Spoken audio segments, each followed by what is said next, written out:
Penvision TV presents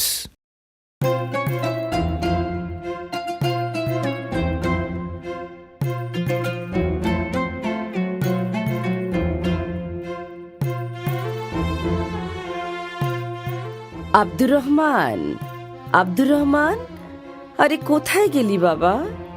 একটু এদিকে আয় তো। না, একা একা পারছি না আর এই মেষগুলোকে সামলাতে। বাইরে শুকনো কাঠগুলো পড়ে আছে, ওগুলোও তো আনা দরকার। বেলা যে পড়ে এলো। এই তো আম্মা, দিন, আমাকে দিন।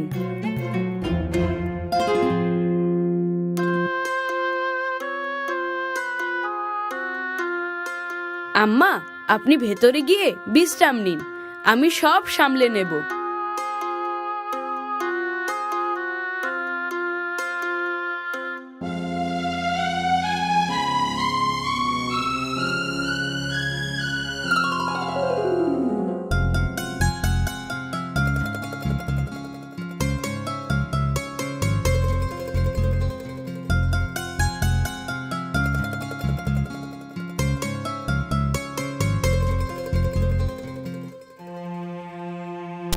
আম্মা আসেন, বিসমিল্লাহ করি। তুমি শুরু করো বাবা, আমার তেমন খিদে নেই।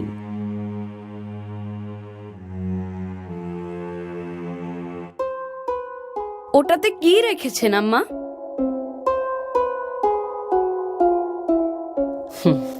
রেখেছি আমার স্বপ্ন।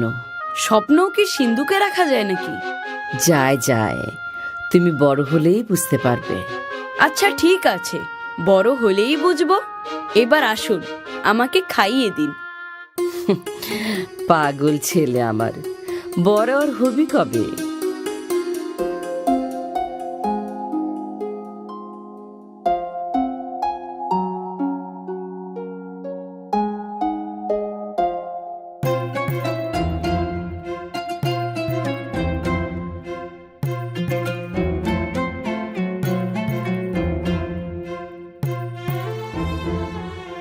অমন করে কি দেখছো বাবা? তোমাকে প্রায়ই দেখি ছাদে এসে দূরে তাকিয়ে থাকো। কি আছে ওইদিকে? স্বপ্ন, স্বপ্ন আছে মা। আমি বুঝি বাবা, তোমার লেখাপড়া করার অনেক শখ। আল্লাহ করুন আমাদের দুজনের স্বপ্নই যেন পূরণ হয়। আমিন।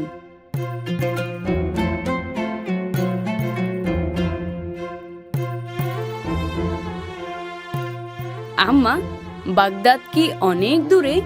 সেখানে নাকি অনেক বড় বড় ওস্তাদ আছেন, আমিও সেখানে যেতে চাই। আল্লাহ চাহেন তো তোমার মনের আশা অবশ্যই পূরণ হবে।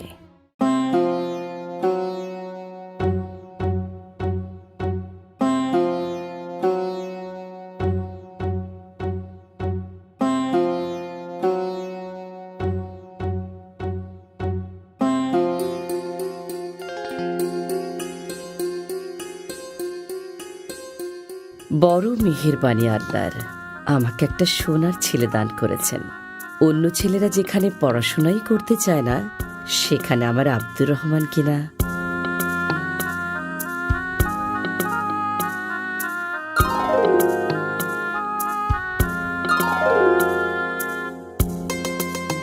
আম্মা, আমি তৈরি, আমাকে দোয়া করে দিন।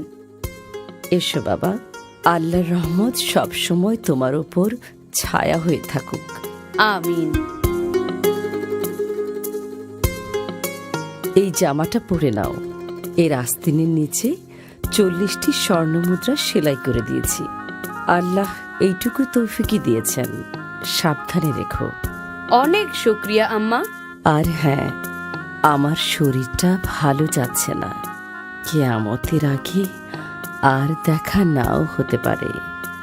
তোমার প্রতি আমার শেষ উপদেশ, কখনো মিথ্যে বলবে না। বিপদ এলে আল্লাহর উপরই ভরসা করবে, কখনো মিথ্যার আশ্রয় নেবে না।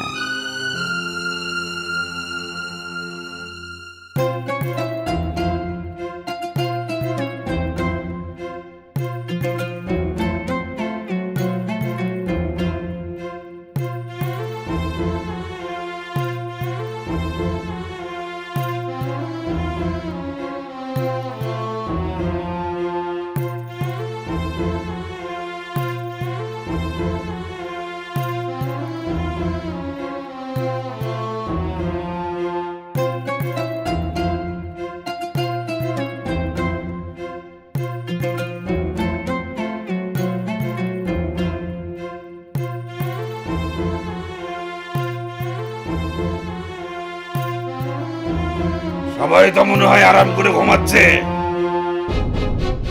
এই কেউ নড়বি না, যাচ্ছে বের করে দে, না হলে ঘাট থেকে মাথা আলাদা করে দেবো। ওরে বাপরে, এই নাও আমার সবকিছু এখানে। ওরে বাবারে, ডাকাত ডাকাত ডাকাত!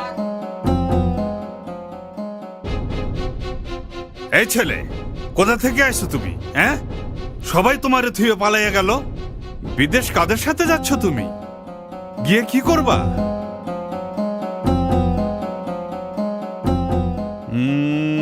বোবা নাকি ছেলেটা? কথা কয় না দেখি। দূর, বাদ দেন, ছোট ছেলে, ওর কাছে কিছুই নাই। আরে কথা বলবি নাকি জিব্বা কেটে ফেলবো? জিজ্ঞেস করি কোথায় যাস? বাগদাদ।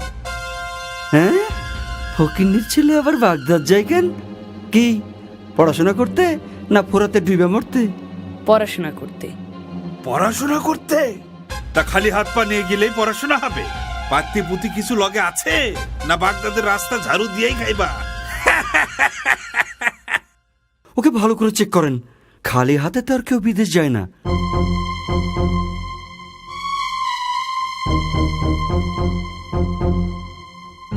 না, এর কাছে দেখে আসলেই কিছু নাই। বুঝছি, আসলেই ফকন্নির ছেলে। না, আমার আম্মা আমাকে যথাযথ খরচ দিয়েই কাফেলায় পাঠিয়েছেন। ও তাই নাকি? তা সেগুলো কোথায়? এরে সর্দারের কাছে নিয়ে চল। তাই চলেন।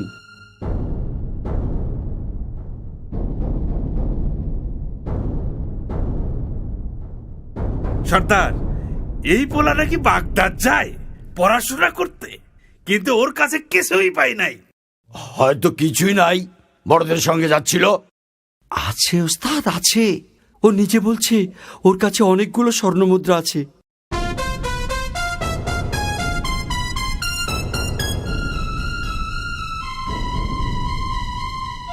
ভাই ছেলে, তোমার নাম কি? আব্দুর রহমান। তা তোমার কাছে কিছু থাকলে সোজা বের করে দাও, নইলে জলদি কেটে পড়ো, আমাদের কাজে ব্যাঘাত ঘটিও না।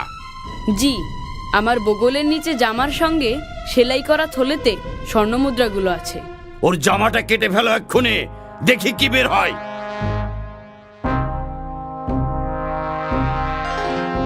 পেয়েছি সর্দার, 40টা খাঁটি স্বর্ণের মুদ্রা।